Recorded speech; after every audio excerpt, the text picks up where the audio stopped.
السلام علیکم دوستو، ترکی کے بارے میں کہا جاتا ہے کہ یہ خطہ سب سے پہلے آباد ہونے والے خطوں میں سے ایک ہے۔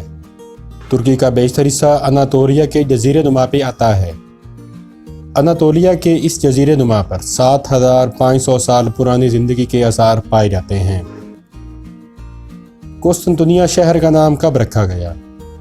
اس بارے میں کہا جاتا ہے کہ جب حضرت عیسیٰ علیہ السلام کی اس خطے میں آمد ہوئی تو یہاں پر عیسائیت کی دعوت و تبلیغ پر کام کیا گیا، اور پھر حضرت عیسیٰ علیہ السلام کو زندہ اٹھائے جانے کے بعد اللہ تعالیٰ نے رومیوں کو عروج عطا فرمایا، اور انہوں نے پورے اناطولیہ یہاں تک کہ شام، مصر، اردن اور فلسطین پر بھی قبضہ کر لیا۔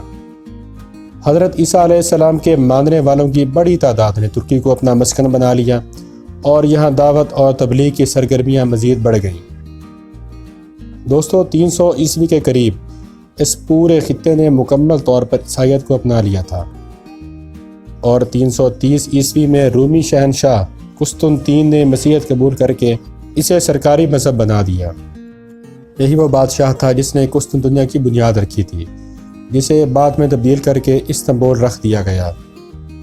دوستو، ترکی کے بعض علاقوں میں رومی سلطنت 330 عیسوی سے لے کر 1453 عیسوی تک قائم رہی، مگر جب حضرت محمد صلی اللہ علیہ وآلہ وسلم نے ختم نبوت کا اعلان کیا تو اسلام بڑی تیزی سے پھیلنے لگا، اور پھر مسلمانوں کے اس خطے کے کچھ علاقوں جن میں شام اور ترکی کے مشرقی حصے تھے انہیں فتح کر لیا۔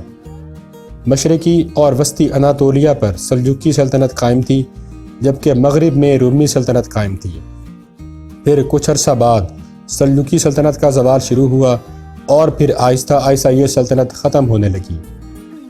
اس ٹوٹتی ہوئی سلطنت میں عثمانی سلطنت نے جنم لیا، اور ان علاقوں میں ان کی حکومت قائم ہو گئی۔ وسطی ایشیا سے مسلمانوں کی بہت بڑی تعداد نے اس سلطنت کا رخ کیا، اور پھر اس سلطنت کا عروج شروع ہو گیا، اور یہ مسلمانوں کی سب سے بڑی سلطنت بن گئی۔ سلطنت عثمانیہ کا صحیح دور 631 سال کا ہے۔ دوستو، 16ویں اور 17ویں صدی میں سلطنت عثمانیہ دنیا کی مضبوط ترین سلطنت تھی۔ پہلی جنگ عظیم میں ترکوں نے جرمنی کا ساتھ دیا۔ جرمنی کو اس جنگ میں ناکامی کا سامنا کرنا پڑا، اور پھر سلطنت عثمانیہ کے زوال کا دور شروع ہو گیا۔ اس جنگ عظیم میں فتح پانے والے ممالک نے سلطنت عثمانیہ کو ٹکڑوں میں تقسیم کر دیا، اور اس کے مختلف علاقوں پر قابض ہونے لگے۔ دوستو، 9 مئی 1919 کو مصطفیٰ کمال پاشا کی قیادت میں ترکوں نے جنگ آزادی کا اعلان کر دیا، اور پھر تقریباً 3 سال بعد 18 ستمبر 1922 کو ترکوں نے تمام فوجیوں کو ترکی سے نکال دیا۔ 1 نومبر 1922 کو ترک پارلیمان نے خلافت کے خاتمے کا اعلان کر دیا، اور یوں اس کرۂ ارض پر قائم 631 سالہ مسلمانوں کی اس عظیم سلطنت عثمانیہ کا خاتمہ ہو گیا۔ 24 جولائی 1923 کو معاہدہ لوزان کیا گیا۔ سوئٹزرلینڈ کے علاقے لوزان میں اس معاہدے پر دستخط کیے گئے، اس لیے اس معاہدے کو معاہدہ لوزان کہا جاتا ہے۔ دوستو، یہی وہ معاہدہ ہے جس نے ترکوں کو باندھ کر رکھ دیا تھا۔ اس معاہدے کے مطابق ترکی پر اگلے 100 سال کے لیے پابندیاں لگا دی گئیں۔ ان پابندیوں کے مطابق ترکی اپنی طے شدہ حدود کی خلاف ورزی نہیں کر سکتا تھا۔ ترکی میں خلافت کا خاتمہ ہو گیا، اور سلطان کو ملک بدر کر دیا گیا۔ خلافت کی تمام املاک اور سلطان کی مکمل املاک کو ضبط کر لیا گیا۔ ترکی پہ اگلے 100 سال کے لیے اپنے یا کسی اور ملک میں پیٹرول کے حصول کے لیے ڈرلنگ پر مکمل پابندی عائد کر دی گئی۔ یعنی اگلے 100 سال کے لیے ترکی کو اس بات پر پابند کر دیا گیا کہ وہ اپنی ضروریات پوری کرنے کے لیے دوسرے ملکوں سے پیٹرول خریدے۔ ترکی میں سیکولر سوسائٹی کو فروغ دے دیا گیا، جس سے ترکی میں خلافت اور اسلام سے دوری بڑھ گئی۔ ترکی کے سمندر کو عالمی سمندر کا حصہ بنا دیا گیا، جس کا مقصد یہ تھا کہ اس سمندر سے گزرنے والے کسی بھی بحری بیڑے سے ترکی ٹیکس وصول نہ کر سکے۔ اس معاہدے پہ دستخط کرنے کے بعد 29 اکتوبر 1923 کو ترکی کو آزاد اور خود مختار ریاست کے طور پر تسلیم کر لیا گیا، اور پھر یہی دن ترکی کا قومی دن کہلایا جاتا ہے۔ مصطفیٰ کمال پاشا جس کی سربراہی میں ترکوں نے جنگ آزادی کا آغاز کیا تھا، اسے اتا ترک کے خطاب سے نوازا گیا۔ اتا ترک کے معنی ہیں ترکوں کا باپ۔ مصطفیٰ کمال پاشا نے ترکی کو برطانیہ، فرانس اور ان دیگر ممالک کے قبضے میں جانے سے روکا تھا۔ دوسری جنگ عظیم میں ترکی نے کسی بھی ملک کا ساتھ دینے سے انکار کر دیا اور اس پوری جنگ میں ترکی کا کردار غیر جانبدار رہا۔ دوستو، دوسری جنگ عظیم کے بعد امریکہ اور سوویت یونین کے درمیان ہونے والی سرد جنگ میں ترکی نے امریکہ کا ساتھ دیا۔ اس کے بعد امریکہ اور دیگر حامی ممالک کی جانب سے ترکی کے لیے امداد کا سلسلہ شروع ہو گیا اور ترکی میں ان ممالک نے اپنی NGOs بنا لی۔ ان NGOs کے ذریعے ترکی میں اسلام کے خاتمے اور عیسائیت کے فروغ پر کام شروع ہو گیا۔ اس کے نتیجے میں ترکی میں ایک ایسا وقت بھی آ گیا جب ترکش لوگ ترکی کو یورپ بنانے کے حق میں اٹھ کھڑے ہوئے۔ ترکی میں حجاب کرنے پر مکمل پابندی لگا دی گئی اور ترکی میں کئی جگہ فحاشی کے اڈے لگ گئے۔ ترکش قوم کو اسلام سے ہٹانے کی مکمل تیاری کر لی گئی، جو کہ خالصتاً مغربی لوگوں کی سازش کا نتیجہ تھا اور وہ اس میں کامیاب ہوتے دکھائی دے رہے تھے۔ 1992 میں استنبول کے ناظم بننے والے رجب طیب اردگان ان تمام سازشوں سے باخبر تھے اور انہوں نے ہمیشہ عوام کے سامنے ان مغربی سازشوں کو بے نقاب کیا۔ اسلام کے حق میں بات کرنے اور مغربی سازشوں کی مخالفت کرنے کے نتیجے میں کئی سیاسی پارٹیوں اور تنظیموں نے اردگان صاحب کی مخالفت شروع کر دی۔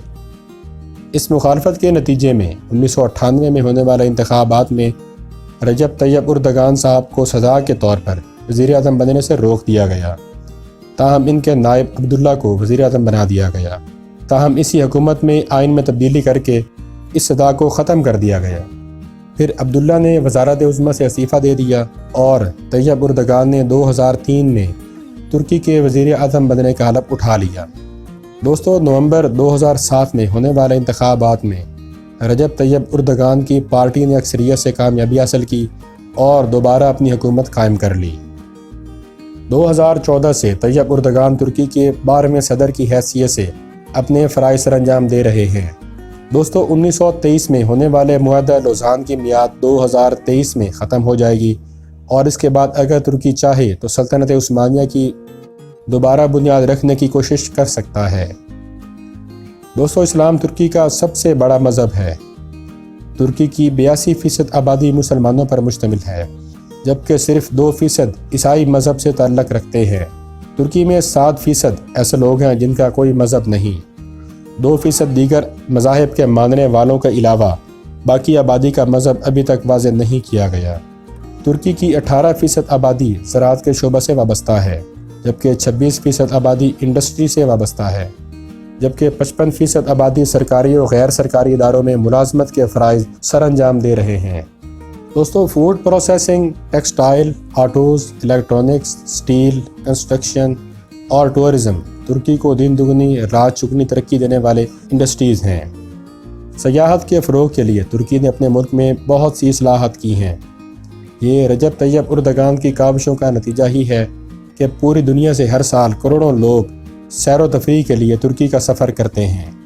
ایک تحقیق کے مطابق سال 2019 میں کرونا وائرس کے آنے سے پہلے 3 کروڑ 40 لاکھ کے قریب لوگوں نے صرف سیر و تفریح کے لیے ترکی کا رخ کیا، جس سے آپ اس بات کا بخوبی اندازہ لگا سکتے ہیں کہ ترکی کی معیشت کو کتنا فائدہ ہوا ہوگا۔ 1455 عیسوی کو ترکی کے شہر استنبول میں جب وہاں سلطنت عثمانیہ کی حکومت تھی، ایک بہت بڑے بازار کی بنیاد رکھی گئی۔ اس دور میں اس کا نام تاریخ میں نہیں ملتا، لیکن آج کل اس کو گرینڈ بازار کے نام سے پکارا جاتا ہے۔ اس بازار کی کل 64 گلیاں ہیں، 4000 سے زائد دکانیں بنائی گئیں اور اس وقت تقریباً 25,000 سے زائد لوگ یہاں پر کام کرتے ہیں۔ دوستو، ترکش قوم جتنا پیار اپنے وطن سے کرتے ہیں، شاید ہی اس کی مثال آپ کو کہیں نظر آئے۔ ترکوں نے اپنے گھروں کی چھتوں پر ترکی کے جھنڈے لگائے ہوئے ہیں۔ شاید ہی کوئی جگہ یا کوئی عمارت آپ کو ایسی نظر آئے جس پر جھنڈا نہ ہو۔ یہ ترکوں کی اپنے ملک سے بے پناہ محبت کا واضح ثبوت ہے۔